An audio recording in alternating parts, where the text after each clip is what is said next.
성도 여러분, 지난 한 주간 운전하시면서 여러분 안에 또 다른 자아를 발견하신 적은 없습니까? 제가 왜 이런 질문을 드리냐면 이렇게 한번 가정을 해보세요. 오늘 주일 아침 교회에 오면서 마음을 경건하게 가다듬고 찬양을 들으며 정숙 운전을 하고 있는데 어디서 갑자기 깜빡이도 켜지 않은 자동차가 내 앞으로 거칠게 끼어듭니다. 그러면 브레이크를 급하게 밟아야겠죠. 당연히 몸이 앞으로 확 쏠립니다. 그때 입에서 어떤 말이 나오겠습니까? 조금 전까지 불렀던 은혜로운 찬양 가사는 온데간데 없고, 아니 저 인간 운전 거지같이 하네 라는 거친 말이 튀어나오지 않을까요? 제가 말을 상당히 정화시킨 겁니다. 네, 그리고 나도 앞질러 가서 똑같이 해줘야겠다라며 가속 페달을 밟아 그 차 앞으로 끼어들고 싶은 강한 충동이 들지 않겠습니까? 뉴스를 보면 이런 일상의 사소한 시비가 심각한 보복 운전이나 폭력 사건으로 이어지는 것을 심상치 않게 보도되잖아요. 이런 일이 도로 위에서만 일어나지 않지요. 많은 사람들이 이런 말을 합니다. 유튜브나 SNS는 내용보다 댓글이 더 무섭다. 생각이 다르고 견해가 다르다는 이유로 얼굴도 모르고 이름도 모르는 사람에게 막말을 쏟아내고 인신공격을 가하는 경우가 너무 흔합니다.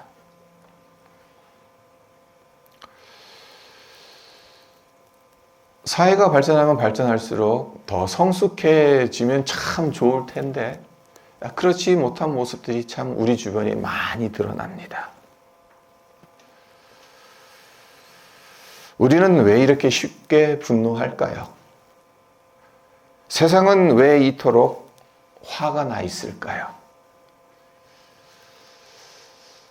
오늘 본문인 사도행전 7장 54절로 8장 1절에도 보면 분노와 살기로 가득 찬 사람들이 등장하죠.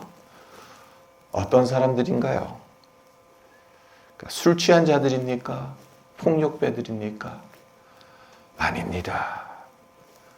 하나님의 백성이라는 자부심이 대단했던 유대인들이었습니다.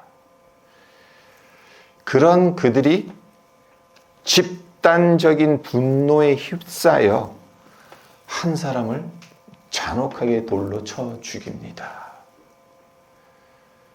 도대체 무엇이 그들을 그렇게 만들었겠습니까?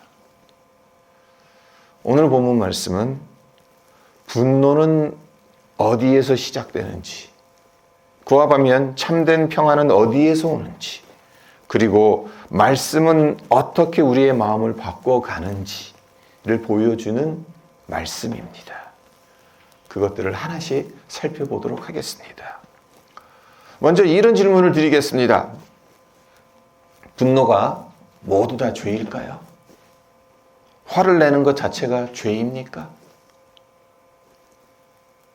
성경은 그렇지 않다고 말합니다. 자, 예수님을 보세요. 예수님께서 예루살렘 성전에 들어가셨을 때 장사하는 사람들의 상을 다 뒤엎으셨잖아요. 성전을 더럽히는 것을 보시고 화를 내셨습니다. 네. 예수님은 죄 없으신 하나님의 아들이시지 않습니까? 그런 분께서 화를 내셨다. 상을 다 뒤엎어 버리셨다. 죄를 범하시는 것이겠습니까? 아니지 않습니까? 주님의 분노는 죄가 아니죠. 거룩한 분노죠. 그리고 에베소서 4장 26절을 보면 사도 바울의 권면이 나와요. 이런 권면을 합니다. 분을 내어도 죄를 짓지 말며. 그러니까 바울의 이 권면은 분노하는 것 자체가 다 죄는 아니라는 겁니다. 죄를 짓지 않고 화를 낼 수 있다는 의미입니다. 그러니까 화를 낸다고 해서 그것이 모두 다 죄를 범하는 것은 아니다. 하지만 조심하라는 거죠. 분을 내어도 죄를 짓지 않도록. 분을 내면 죄를 짓기 쉬우니까 그렇게 하지 않도록 하라는 거죠. 그렇습니다. 화를 낸다고 무조건 다 죄를 짓는 건 아닙니다. 분을 내어도 얼마든지 죄를 짓지 않을 수 있습니다. 문제는 그 분노가 어디에서 나오냐는 겁니다. 어디를 향하고 있냐는 거죠.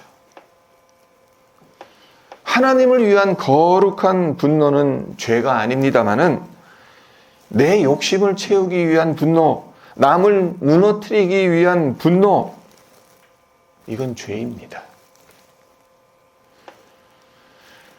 54절을 보세요. 그들이 이 말을 듣고 마음에 찔려 그를 향하여 이를 갈거늘. 자, 어떤 상황이겠죠, 지금? 오늘 본문 앞단락인 2절로 53절을 보면 스데반 집사가 이스라엘의 역사를 하나하나 짚어가며 하나님께서 행하신 구속의 역사를 설파합니다. 그리고 결론으로 이렇게 말합니다. 51절로 53절을 보시면 목이 곧고 마음과 귀에 할례를 받지 못한 사람들아, 너희도 너희 조상과 같이 항상 성령을 거스른도다. 너희 조상들이 선지자들 중에 누구를 박해하지 아니하였느냐? 의인이 오시리라 예고한 자들을 그들이 죽였고 이제 너희는 그 의인을 잡아준 자요 살인한 자가 되나니 너희는 천사가 전한 율법을 받고도 지키지 아니하였도다 하니라.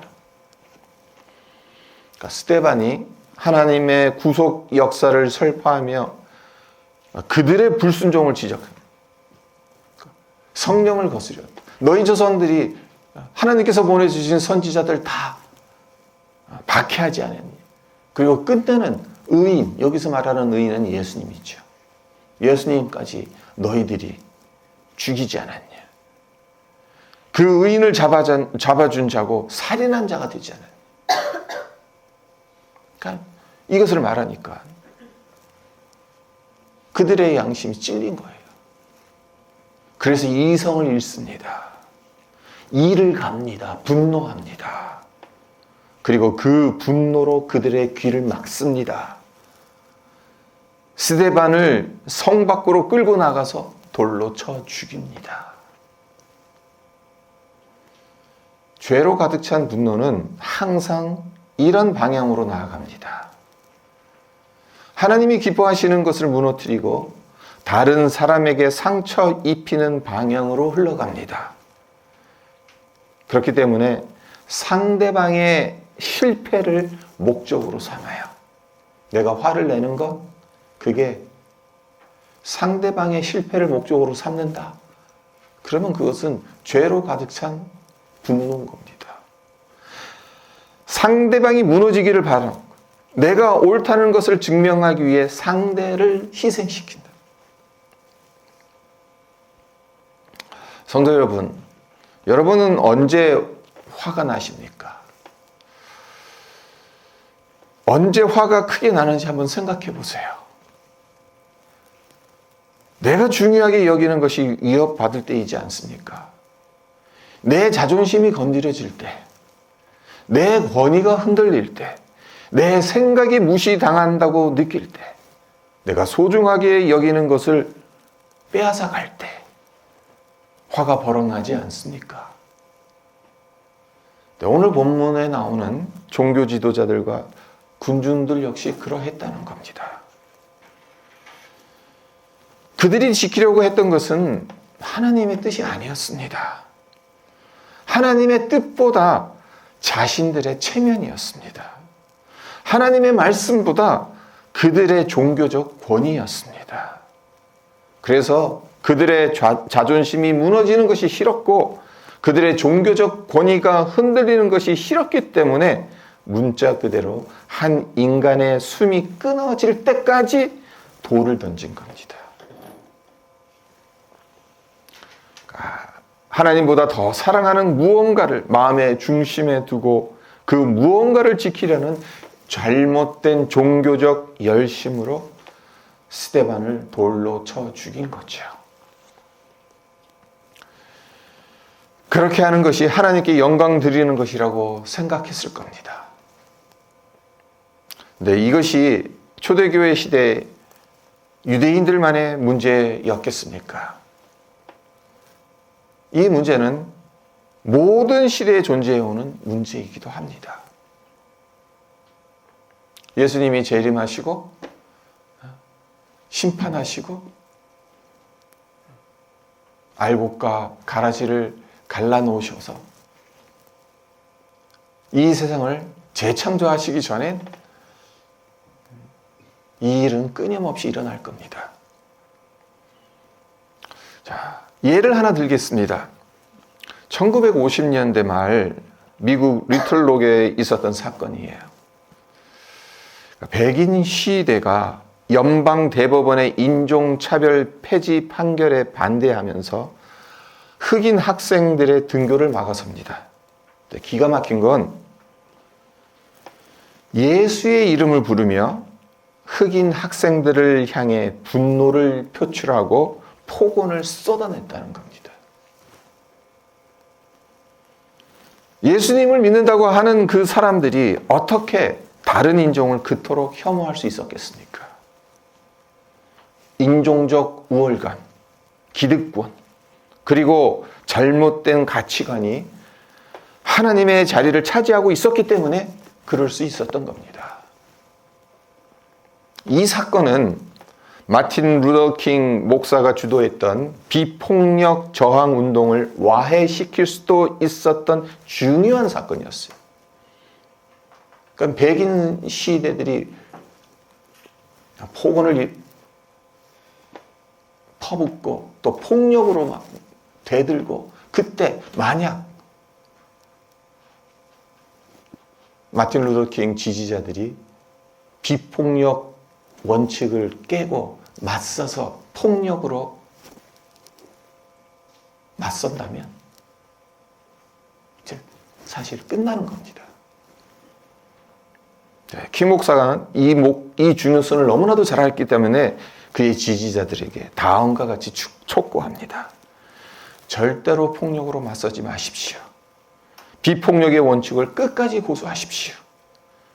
저들이 비기독교적으로 행동할지라도 우리는 그리스도인답게 행동합시다. 그 호소에, 그 촉구에 지지자들이 마음을 가라앉히고 끝까지 비폭력의 원칙을 지켰다. 그러니까 역사적으로 예수의 이름으로 하나님의 이름으로 폭력이 일어나는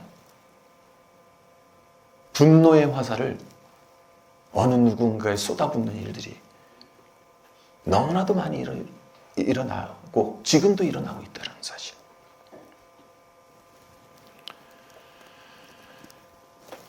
이제 우리의 시선을 분노의 광기로 가득 찬 군중들과 대비되는 스데반 집사에게 돌렸으면 합니다. 그가 공회 앞에서 한 설교들을 보세요. 그러니까 2절로부터 53절까지 아주 긴, 그러니까 아브라함서부터 시작해가지고 이스라엘 역사를 조목조목 짚어가면서 하나님이 어떤 은혜를 베푸셨고 그에 반해서 너희 조상들은 하나님 앞에 어떻게 불순종했는지, 역사학자도 아닌데 아주 역사의 중요한 사건들마다 그러니까 스데반 집사가 이 이야기를 합니다. 네, 그를 참소하려고 모여든 사람들 앞에서 이 설교를 한 거예요. 네, 이성을 잃었습니까? 분노에 휩싸였습니까? 아니죠. 담대하지만 차분하게 이 진리를 선포합니다. 어떻게 이런 평정심을 유지할 수 있었겠습니까? 어떤 이들은 스데반이 원래 천성이 온순하고 갈등을 싫어하는 사람이다라고 주장을 합니다. 그래서 그렇게 할 수 있었다라고 생각을 한 거죠. 하지만 과연 그렇습니까? 스데반이 갈등을 피하는 것이겠습니까? 만약 갈등을 피하고자 했다면 어떻게 해야 되는 것이겠습니까? 예초에 유대 지도자들 그리고 백성들의 죄를 지적하는 설교를 하지 말았어야죠. 그리고 59절과 60절도 보세요. 그들이 돌로 스데반을 치니 스데반이 부르짖어 이르되 주 예수여 내 영혼을 받으시옵소서 하고 무릎을 꿇고 크게 불러 이르되 주여 이 죄를 그들에게 돌리지 마옵소서 이 말을 하고 자니라. 자, 스데반의 이 기도, 십자가에 못 박혀 돌아가시기 직전 성부 하나님께 드렸던 예수님의 기도와 너무나도 많이 닮아 있지 않습니까? 예수님은 당신을 못 박은 자들을 바라보며 이렇게 기도하셨습니다. 아버지, 저들을 사하여 주옵소서. 자기들이 하는 것을 알지 못함이니이다. 그러니까 스데반은 예수님께서 하신 기도와 거의 똑같은 기도를 하고 있는 겁니다. 돌에 맞아 죽어가고 있는데 돌을 던지는 사람들을 저주하지 않습니다. 하나님께 저들을 심판해 달라고 외치지도 않습니다. 그 대신 주님 이 죄를 그들에게 돌리지 마옵소서라고 기도합니다. 어떻게 이런 기도를 할 수 있는 것이겠습니까? 자, 그 답이 55절에 나옵니다. 55절을 보겠습니다. 스데반이 성령 충만하여 하늘을 우러러 주목하여 하나님의 영광과 및 예수께서 하나님 우편에 서신 것을 보고. 스데반이 이런 기도를 드릴 수 있었던 것은 성령으로 충만했기 때문에. 성령으로 충만했더니 하늘 위에 하나님의 영광이 보이는, 하나님 우편에 서 계신 예수님이 보이는 거예요. 성령은 우리가 절망적인 상황 가운데 놓여져 있다 하더라도 우리의 눈을 들어 올려 예수 그리스도와 십자가 대속의 은혜를 바라보게 하시는 분입니다. 내 의지로 보는 게 아닙니다. 성령 충만한 사람은 아무리 절망적인 상황이라 하더라도 그 가운데서 하늘을 볼 수 있습니다. 왜? 성령께서 그 하늘 문을 열어주시기 때문입니다. 그렇기 때문에 스데반이 성령 충만했다는 것은 그가 돌에 맞아 죽어가는 순간에도 자신을 위해 목숨을 버리신 구주 예수를 선명하게 의식했다라는 뜻입니다. 성령 충만한 그가 눈을 들어 하늘을 우러러 주목했습니다. 그리고 하나님의 영광을 봅니다. 예수님께서 하나님의 우편에 서 계신 것을 보았습니다. 자신을 향해 빗발치듯 날아오는 돌이 아니라 하늘 보좌에서 그의 대언자가 되시고 보호자가 되시는 예수님을 본 겁니다. 그러하기 때문에 종교 지도자들과 군중들이 그를 향해 돌을 던지고 그의 목숨이 그의 숨이 거의 멎어가는 그 가운데서도 두려워하지 않았다. 오히려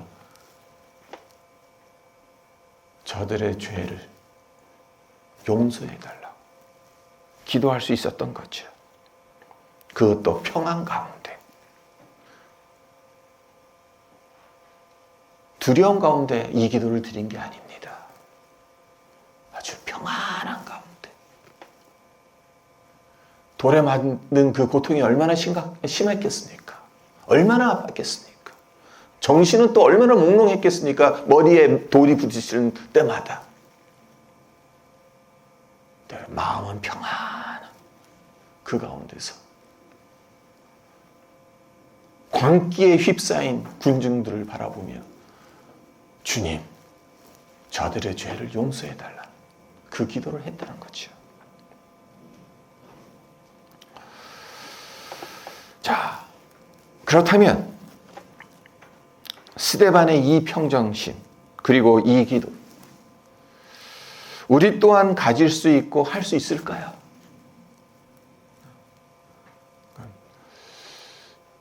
스데반 집사는 워낙 거룩한 사람이고 믿음 좋은 사람이고 그렇게 할 수 있는 거 아닌가? 우리는 못하지. 그러면 왜 성경을 읽습니까? 왜 이 말씀을 듣습니까? 나와 전혀 상관없다면 그냥 대리만족 느끼려고 그러는 겁니까? 아니잖아요.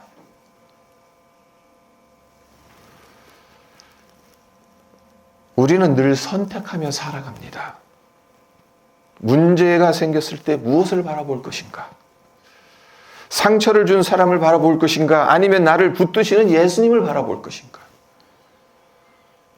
이민 생활의 스트레스를 주변 사람들에게 쏟아내는 분노의 사람이 될 것인가? 아니면 성령 충만하여서 하나님 영광과 하나님 우편에 서 계신 예수님을 보는 사람이 될 것인가?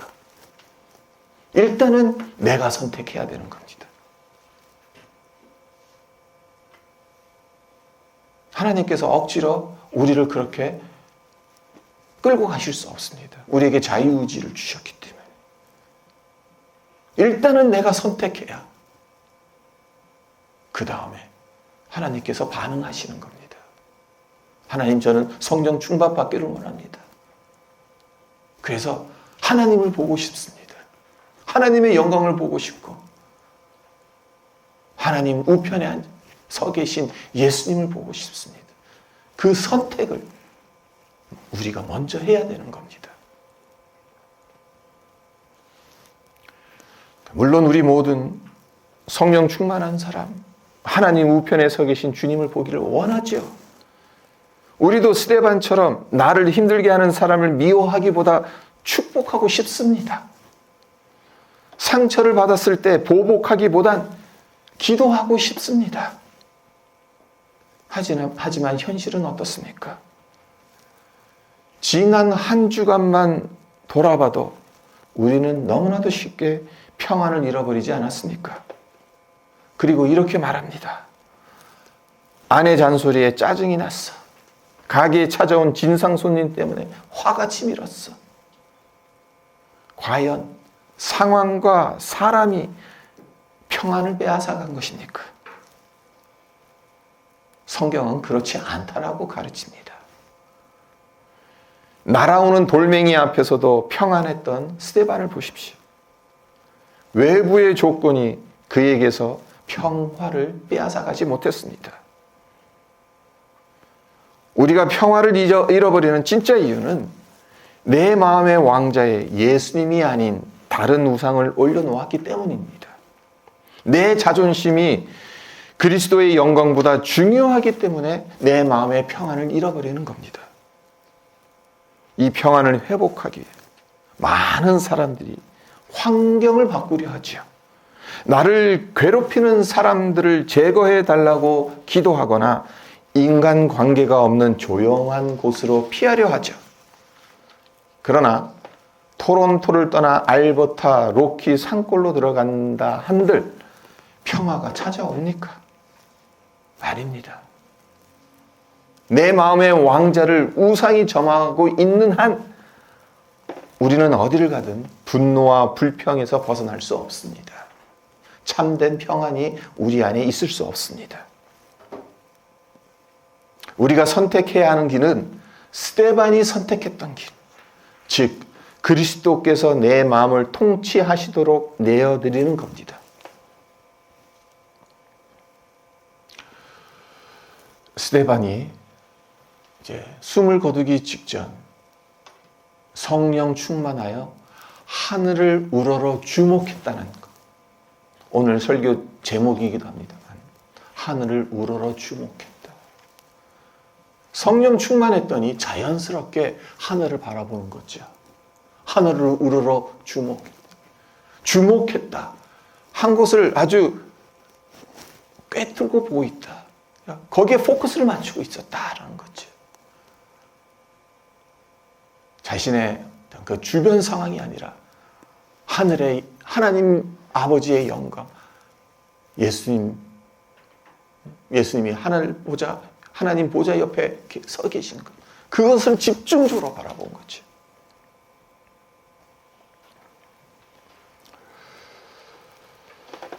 오늘 말씀을 맺기 전에 한 가지 더 주목할 것이 있습니다.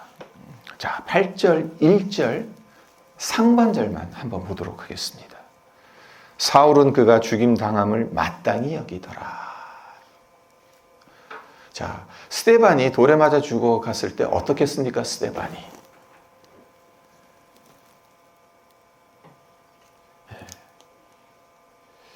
58절을 보시면 성 밖으로 내치고 돌로 칠세 증인들이 옷을 벗어 사울이라 하는 청년의 발 앞에 두니라 라고 되어 있죠. 그러니까 그곳에 사울, 바울도 있었어요. 그리고 이 증인들이 뭘 합니까? 사울의 발 앞에 옷을 내려놓죠. 그러니까 네가 증인이라는 거예요. 그러니까 네가 다 봤다는 거예요. 그러니까 사울이 누군지 아는 거예요. 가말리엘 수하에 있는 그러니까 율법에 정통한 사람. 그러니까 이 율법을 어긴 게 하나 없지 않냐. 그러니까 자신의 옷들을 다 벗으면서 나는 하나님 앞에 털끝만큼의 죄도 없다. 아니, 나는 오히려 하나님의 영광을 위해서 지금 이것을 하고 있다. 네? 사울이 그 자리에 있었고 그 옷들을 다 취했어요. 그리고 무엇보다 그의 스데반이 죽임 당한 것을 마땅히 여겼어요.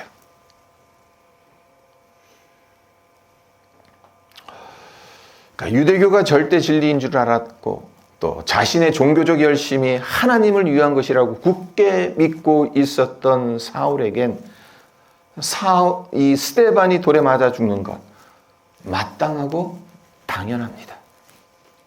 하지만 다메섹 도상에서 예수님을 만난 이후 그의 인생이 완전히 뒤바뀌죠. 그의 시선이 바뀝니다. 그의 마음의 왕자가 바뀝니다. 예전에는 자기 의를 바라보며 살아갔다면 이제는 하나님 우편에 계신 예수님을 바라보며 살아갑니다. 그래서 골로새서 3장 1절로 3절에 보면 이런 선포를 합니다. 그러므로 너희가 그리스도와 함께 다시 살리심을 받았으면 위의 것을 찾으라. 거기는 그리스도께서 하나님 우편에 앉아 계시느니라. 위의 것을 생각하고 땅의 것을 생각하지 말라. 이는 너희가 죽었고 너희 생명이 그리스도와 함께 하나님 안에 감추어졌습니다. 전 이 말씀을 묵상하면서 이런 생각을 해봤습니다.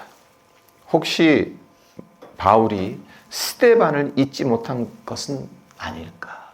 골로새서 3장 1절로 3절을 이렇게 적어 나가면서 분명히 사도 바울이 이렇게 말하잖아요. 거기는 그리스도께서 하나님 우편에 앉아 계시느니라. 근데 이 대목에서 저는 그렇게 생각을 한 거죠. 스데반이 돌에 맞아 죽는 그 순간에도 성령 충만하여 하늘의 영광을, 하늘을 우러러 주목했다는 거.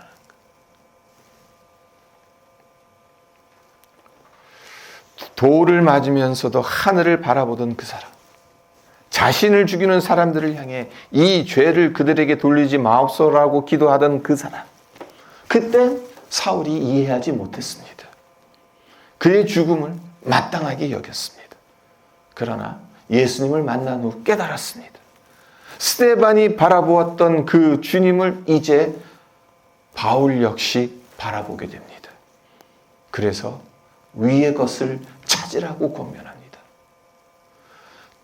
땅의 것을 생각하지 말고 위의 것을 생각하면서 살아가라고 권면합니다. 위의 것을 찾으라. 위의 것을 생각하면서 살아가라. 무슨 뜻이겠습니까? 현실을 무시하고 하늘만 쳐다보라는 뜻이겠습니까? 그렇진 않죠. 생각의 중심을 바꾸라는 말씀입니다. 땅의 방식으로 반응하지 말고 하나님 우편에 앉아 계신 주님을 바라보는 하늘의 방식으로 반응하라는 겁니다.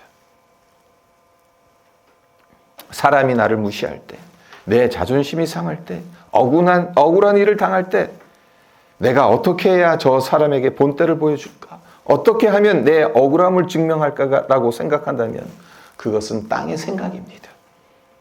하지만 주님, 제 마음을 다스려 주십시오. 제 자존심보다 주님의 영광을 먼저 생각하도록 도와주십시오. 제가 받은 상처보다 받은 은혜를 기억할 수 있게 해 주십시오. 이렇게 생각한다면 이것은 위의 것을 바라보는 사람의 생각입니다. 2절 말씀, 골로새서 3장 2절에 사도 바울이 그 이유를 이렇게 이야기합니다. 우리 생명이 그리스도와 함께 하나님 안에 감추어졌다. 하나님 안에 감추어졌다. 그러니까 우리의 정체성이 더 이상 세상의 평가에 묶여있지 않다는 뜻입니다. 그러니까 세상이 나를 인정해 주지 않아도, 내 뜻대로 일이 풀리지 않아도, 누가 나를 공격해 온다 하더라도 우리는 이미 그리스도 안에 감추어진 자들입니다. 그래서 더 이상 화를 내며 싸울 필요가 없다라는 것. 내가 누구인지를 세상이 결정하는 것이 아닙니다. 하나님께서 결정하십니다. 그렇기 때문에 어떤 상황 가운데 놓여 있다 하더라도 우리의 마음이 평안할 수 있다라는 것.